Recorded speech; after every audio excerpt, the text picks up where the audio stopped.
Welcome back. This is Chicken Philosophy.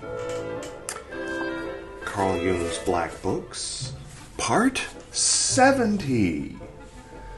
70, what's that? Samek, Ayin, Pei, Nun Samek, Ayin. Ayin, the devil. Oh, goody. Doesn't matter. It's the I. The I. Alright, let's put an I in up there. Alright, that's enough with the numerology shit. Okay.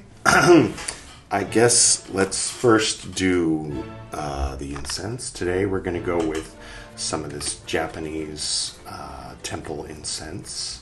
And it's the very last sandalwood from the Morning Star brand. Yeah, it's very nice, as always. And, we changed signs. We're in Pisces now. So, as we move through the year, we move one way, and as we move through the galactic ages, we move backwards. Forwards, backwards, forwards. So, Pisces comes after Aquarius in the year. But in the ages, Aquarius comes after Pisces. So Jesus with the fishes, drawing a fish, that whole thing, never mind. So that was 2,000 years ago. Now we're in Aquarius. We're kind of partway into the beginning of Aquarius. Got off to an awkward beginning. The age of Aquarius was very fun to imagine how great it was going to be. That's a lot of things are like that. But, it ain't so bad. Like, for example, you're watching me on your phone right now, right? Probably. There's a 85-90% chance it's on your phone. Some of you are on your computer also. That's true. Anyway. This again. Coffee. Black coffee, if you were curious. I'll try to make it more interesting next time. Let's get to the reading, shall we? Let's see what Carl Jung's up to. We left off. Do I need to go into the vault, the tomb of God? So now we're up to September. Oh, he wrote September 22nd, and then he crossed it out and wrote September 2nd. Wait, no. What did he do? Okay. This is interesting. Okay. On September 22nd, Carl Jung sat down in front of his black book. He wrote the date and didn't write anything else. And then almost 3 months later, 2 months and 10 days later, he sat down again, crossed out the date September 22nd and wrote the new date, which was December 2nd of 1915. Here we go. They were 3 dead who came to me last night. Oh, good, we're getting into this phase. Nice. One woman was especially clear. She bequeathed to me the whir of her golden wings. This singing grave roofed by sun wings. Are you going to speak, shade? Quote, let me speak. I don't think it's the soul voice, but for some reason that's a similar voice coming out of my mouth today. Quote, let me speak. It was night when I died. You still live in the day. There are still days, years ahead of you. What will you begin? Follies? Let me have the word. Oh, that you cannot hear. My God, how difficult. So listen. I rattle. I groan. I burble. Give me the word. End quote. You ever play around with a Ouija board? Oh, man. Went through a phase. Went through a few phases when I was at different ages, 10, and then again at 17, 18, 19. That was pretty much it. Anyway, I don't know the word. Do you mean love? Light? What do you want? Speak. Quote, the symbol. The symbol. End quote. What sort of symbol? I don't know. I can't. Quote, the middle. The middle. The symbol of the middle. I think she means the cross, dude, but I'll let you do your thing. Oh God, if I only knew it. Quote, we need the symbol. We hunger for it. Make light for us. End quote. From where? How can I? Quote, you can grasp it. Upward. Onward. End quote. A phalice? When a ghost says, the symbol, you can grasp it. And your immediate response is, the phalice? Are you hard right now, Carl? If so, it's a little weird. Maybe something side effect of some medicine. This shouldn't be. I guess you can. Never mind, I'll just keep reading. Quote, that is it! That is the symbol of the middle. The middle of what? That's what we wanted. What we needed. It is terribly simple. Initially stupid. This is the ghost talking, by the way. Naturally godlike. The god's other pole. So godlike, lowercase g. The god's other pole, capital G. However, Carl is among those who've shown a history to use a capital G when talking about lesser gods, as they call them. Gods that aren't God. The god's other pole. This is precisely the pole we needed. End quote. What are you doing, Carl? Who are you talking to? And what? What are you... All right. Let's keep reading. Okay. Why do you need precisely that pole of God? Quote, he is in the light. The other God is in the night. End quote. Oh, what's that, beloved? The God of the Spirit is in the night? Is that the son of the toads? Woe betide us if he is the God of our day. Must be a Nordic thing. I never really got into that Nordic stuff. Quote, he is the flesh spirit, the blood spirit. He is the extract of all bodily juices. The spirit of the sperm. The spirit of menstruating. The urine and the feces. Oh, do go on. Of the liver, of the heart, of the lungs, of the eyes, of the ears, of the genitals, of the legs, of the hands, of the bowels, but not the brain. Yes, also of the brain.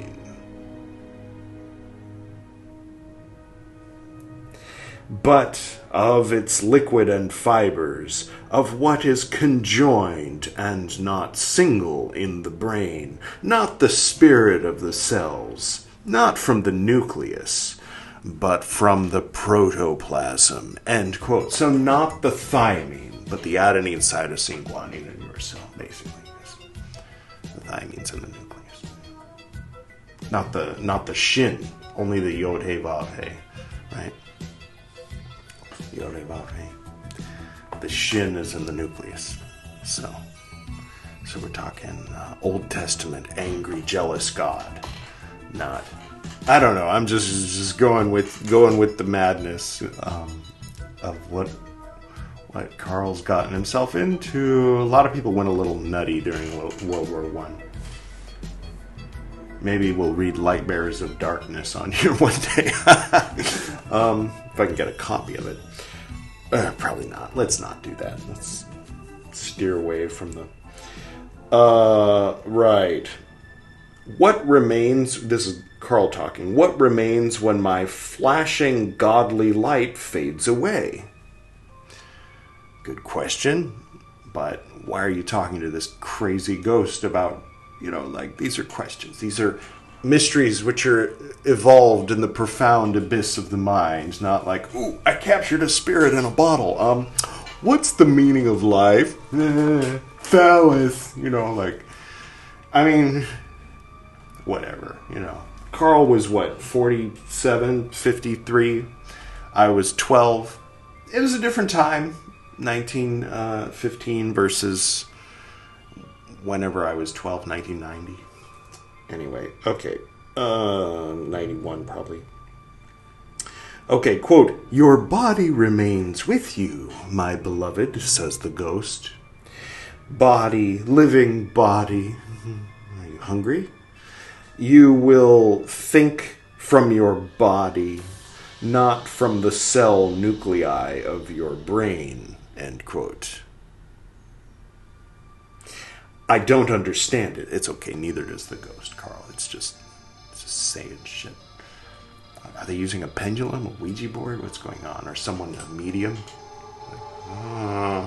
Might want to change the light bulb on your medium. Or change the medium. The medium is the light bulb. I think it's kind of flickering a little, Carl. No. I'll keep reading. Maybe Carl's the medium. I don't know what's going on. Yeah, he never explains any of what he's doing. We just get the notes, but not the... Okay, so today... Continuing, end quote, "I don't understand it. I don't know what kind of thought that is." Quote, "It is thought feeling. It crawls around like a worm, like a serpent. Soon there, soon here, a blind cave newt." End quote. Roger Waters meets Monty Python in this one. "Then I must be buried alive." Make big rash decisions right now upon the advice of whatever this is you're talking to, Carl. Good idea. That's the way to live your life. "Oh horror, oh rottenness, to have to attach myself completely like a leech." Quote, "That's it. Drink blood, suck it, fill yourself. Don't shun the carcass. There is juice inside, certainly disgusting to you, but also nourishing. Don't brood, but suck." End quote. It's entertaining, at least. "But this is precisely what I rejected. Damned horror." Quote, "But all men take suck." Well, that's a fair point. "You are nothing more than a man. You need to take suck." I know that phrase is end quote. I know that phrase is a reference to breastfeeding, but it's a funny phrase now, isn't it? No, this is Carl again. No, 3 times no. Enough of it. I am getting sick. Quote, "It should not irritate you. We need the life juices of men." End quote. It's one thing to talk to a succubus, Carl. Is it an incubus or a succubus? Anyway, but it's another thing entirely to write about it in your black book. You do, serious stuff in your black book. No, I'm just kidding. You can write about it in your black book. It's like the notes when you're writing something important. You just, I had a thought, I'm going to write it down. Not a very good thought. Probably won't end up. I guarantee this. None of this is going to be in the red book. I assume.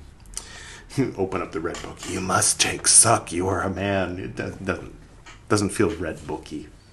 It's like, okay, where were we? Yeah. "Do you want me to turn into your polyp? Why do you need such disgusting food?" Quote, "We want to share in your life. That way we gain corporeality.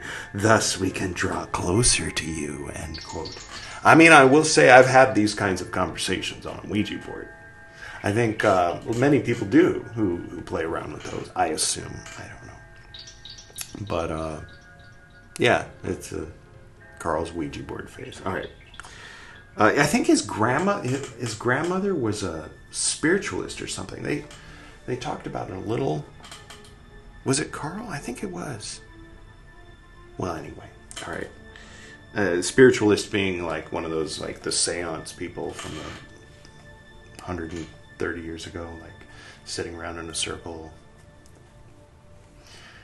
Anyway, what? Okay, what? Why do you want to draw closer? It's addiction, Carl. It's attachment to the material world and the human experience. Not everybody gets a body, you know, like the ones that are out there in the abyss going, I want to get back in there. Like, they don't all get a body, you know. There's trillions, quintillions of them, and there's only billions of us. So it's like it's kind of like it's a sign of importance. It's like an elite few, the chosen few. Even if you're a beggar, you're part of the chosen few who were given human form in the present day. So, be proud. Okay, sorry. What were we talking about? Yes. Okay, that way we gain. Why do you want to draw closer? Quote, we want to talk to you and give you tidings, so much that you need to know. End quote. I'm turning into an idiot. What can I do? Carl says. Quote, take suck. End quote. I can't. It fills me with horror. Quote, do it for me, for us. Oh, they're taking advantage of his bleeding heart, you know. Altruism. I gotta watch out for those hungry ghosts. Quote, do it for me, for us. Do you recall my legacy? Who are you, ghost? The red sun disk and the golden wings and the wreath of life and duration. Are you talking to an old Egyptian pharaoh or something? Immortality, of this there are things to know. End quote. What a hellish path to this knowledge. That's the end of the entry.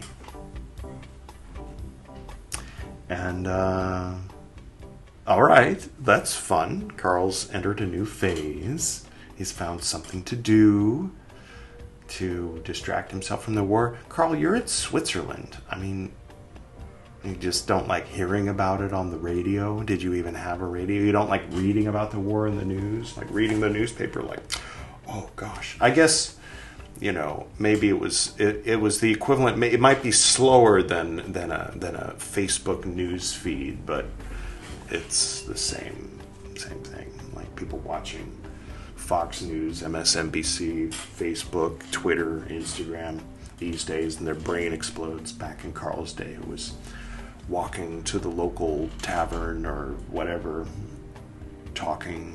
having a conversation with a fellow bespectacled gentleman, tipping your hat, reading the newspaper. My gosh, this war going on everywhere except for the country that I live in. It's really, really doing a number on my feeling of normalcy. I'm going to go home and fuck around with a Ouija board and take it very seriously. Anyway, I'm not judging. I've been there, more or less. So 3 days later, on December 5th. December 5th. Yeah. December 5th was the day that I started Buddhist Books Podcast. It was also the day that Gordon passed away. And a few other things happened on December 5th that I don't care to mention out loud. Okay, December 5th, 1915. Still more of that. Teach me the knowledge of the worms and the crawling creatures. How much darkness do you want to go on spreading? Quote, give blood so that I gain speech. Were you lying when you said that you would leave the power to the sun? End quote. That's S-O-N. No, but I said something that I did not understand. Quote, you are fortunate. You need to say, cross out, you need to say, if you can say what you do not understand, that way it can work. End quote. You spoke about sucking. Do you mean sucking on me?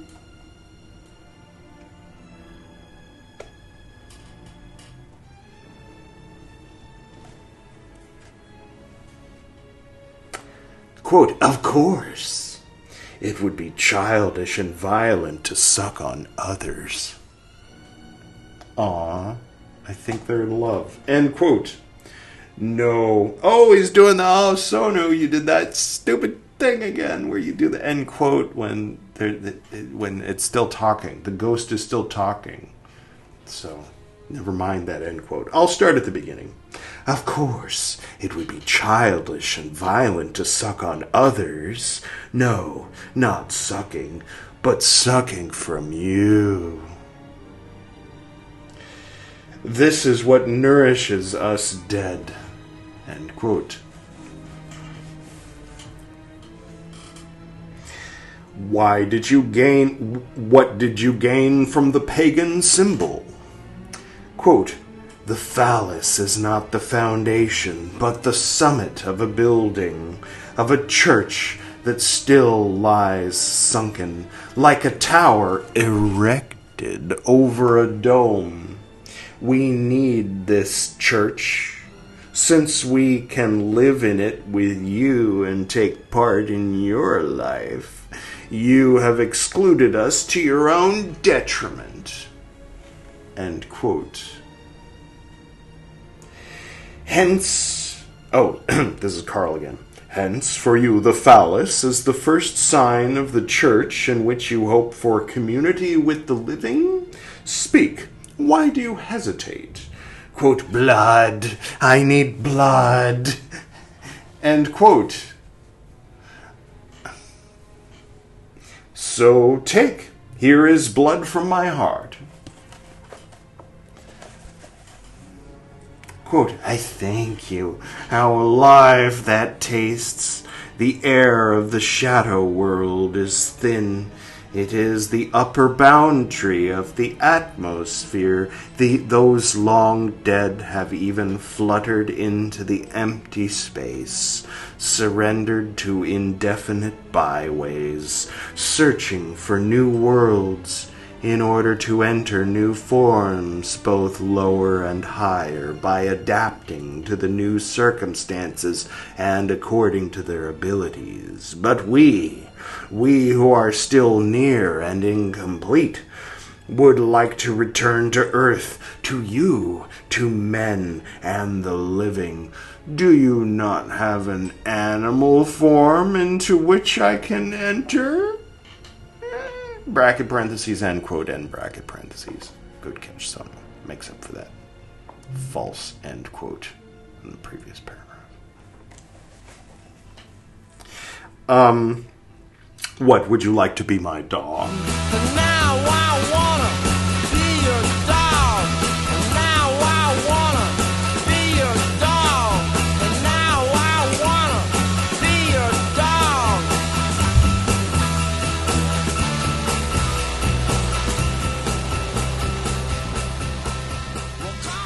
Quote, if possible, yes. I would even like to be the dog at your side. End quote. Do you have such a longing for life and me?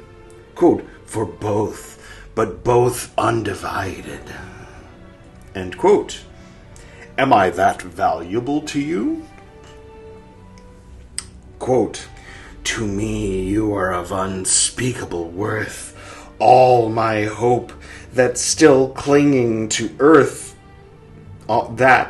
all my hope that still clinging to earth, I would still like to see what I left too soon. End quote. Quote again. You see my inability to accomplish what I do not know. Can't you help? No, end quote. Quote, blood, I need blood, much blood. End quote. Then drink.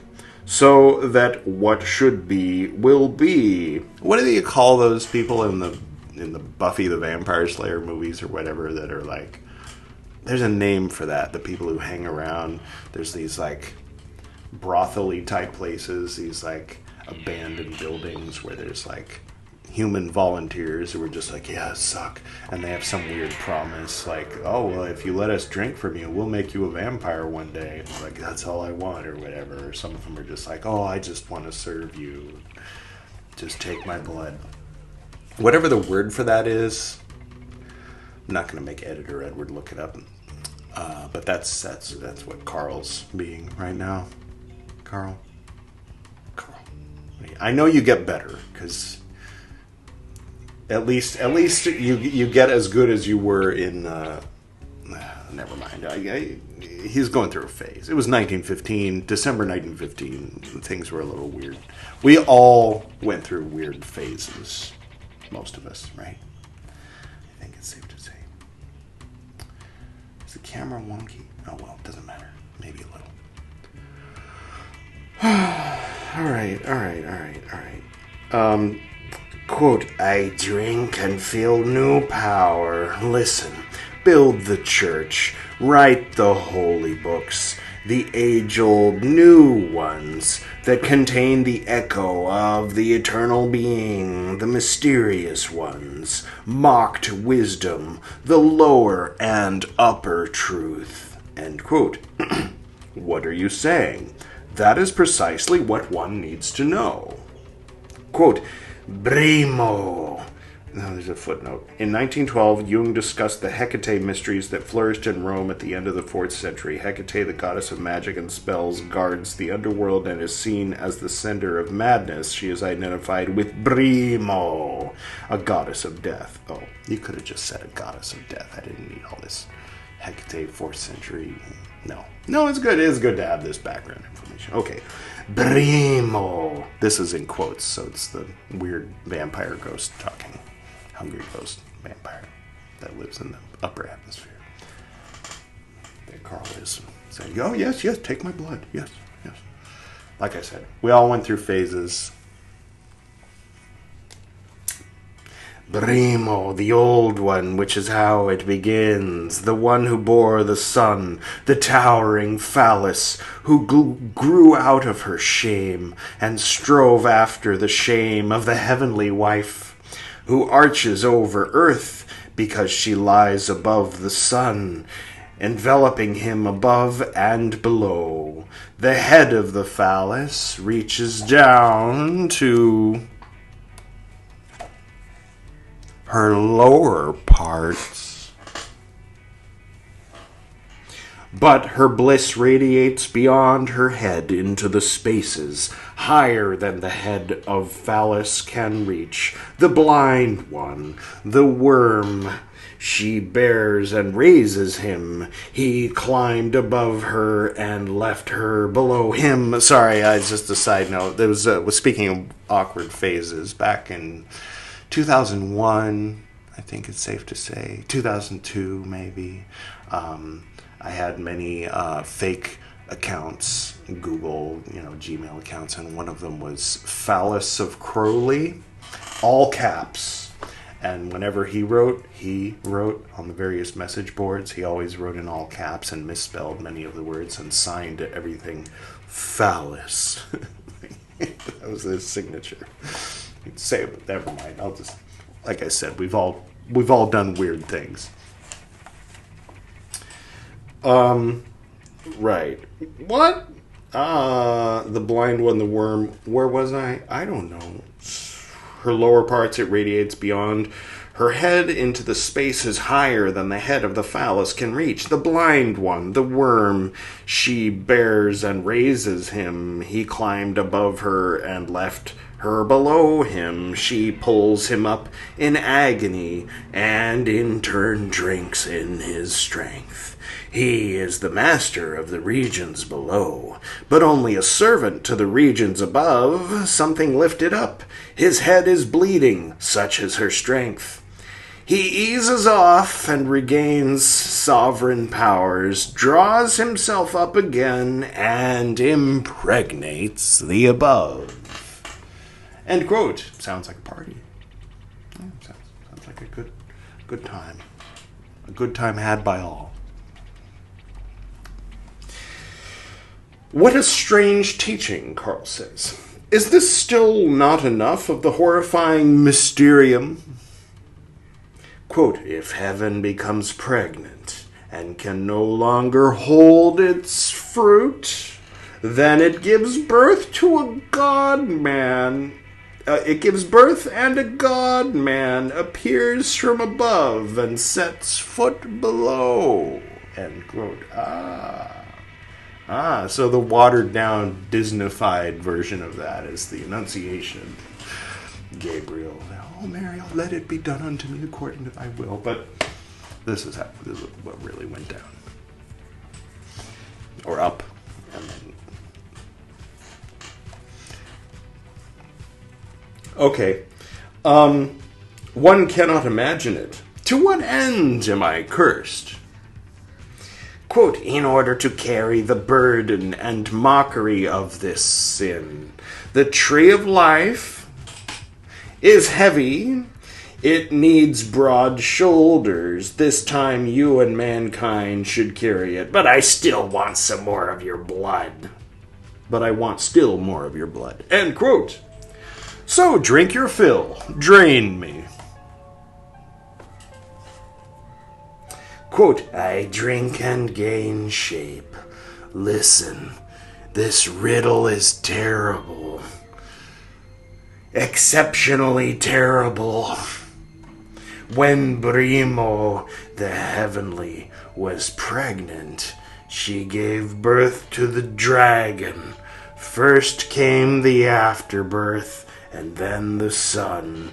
He is the white bird that hovers over the phalice. Oh, right. When John the Baptist did the water and the bird.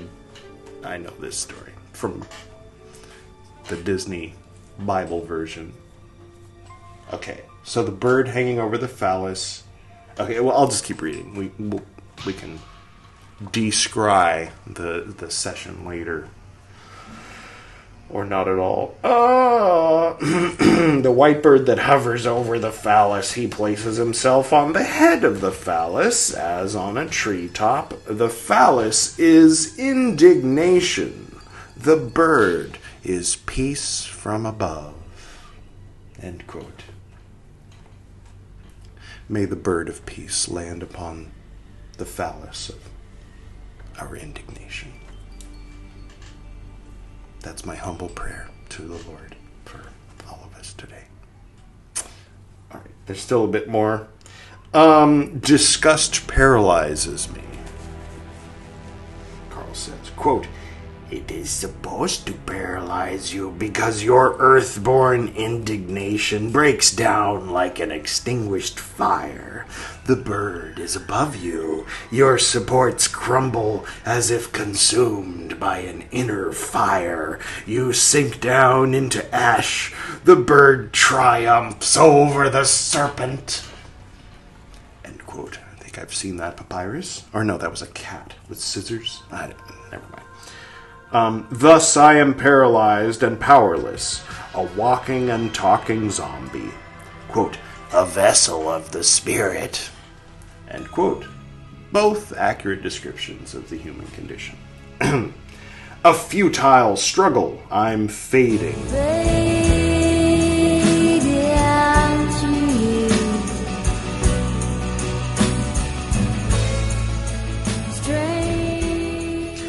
What is left of me? Do I still have a voice and a meaning? Speak, heaven. Pour out your rain. I don't think that's rain, Carl. Might want to bring an umbrella. Maybe take a bath afterward.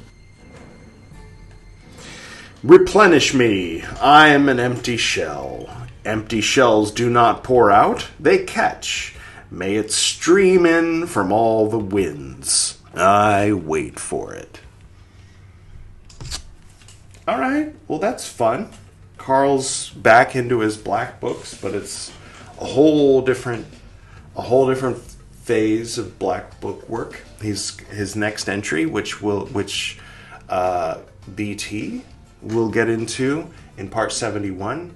He'll do the tarot and the D&D and all that. And then he'll read Carl Jung's entry that he writes 2 days after that one. And if it's short, maybe he'll read the next one. So that's something to look forward to. In the meantime, I hope you enjoyed yourself today. Not much else to do from this one. There's no, unless there's something that I can't imagine going on, I don't think that there's any like profound like truths revealed here, other than, you know, it's fun to fuck around with a Ouija board. I mean, fun in a transcendental sense, in the same sense that maggots in a dead horse is beautiful. It's also beautiful what Carl Jung is experiencing. And, right, okay. I feel like I need a bath, spiritual bath. I think just real quick, on behalf of all of us, I'll just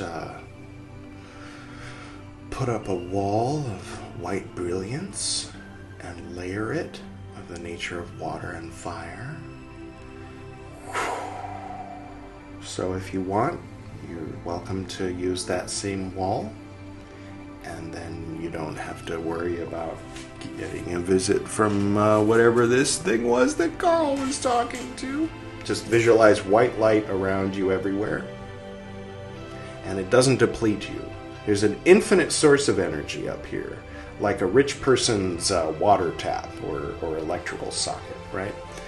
And so you just kind of connect with that infinite source above you, and then allow it to pour down, and then from here you project it out to the ends of the universe, so that the whole universe is white brilliance. And if you prefer, you can make it a rose pink, if that feels nice. Take a deep breath, and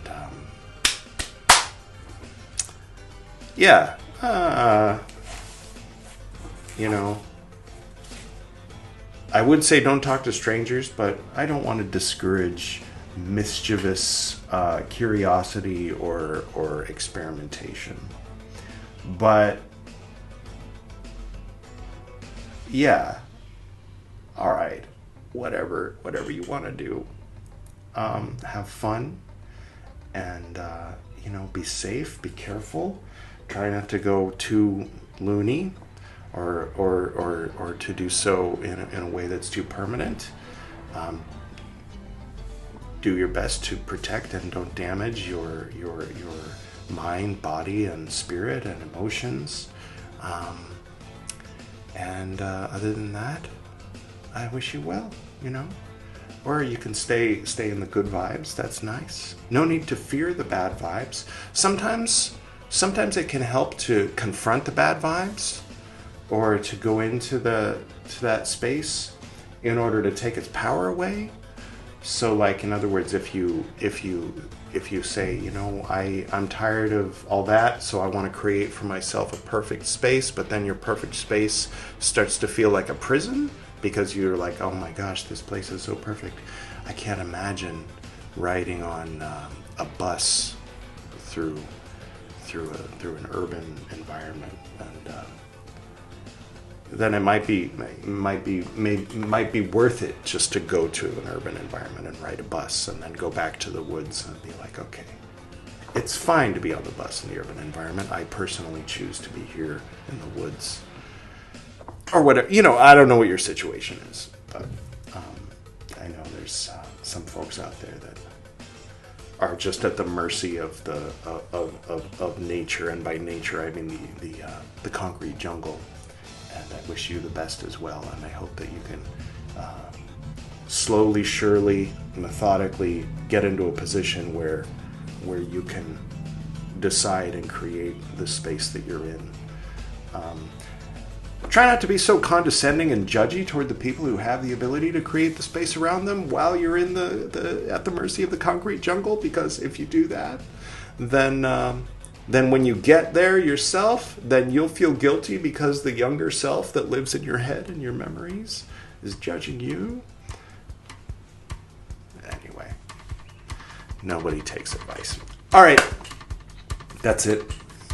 We're done. This was a funny one, a weird one. I wonder what editor Edward is going to do for the music. But anyway, all right. Cheers. Until next time.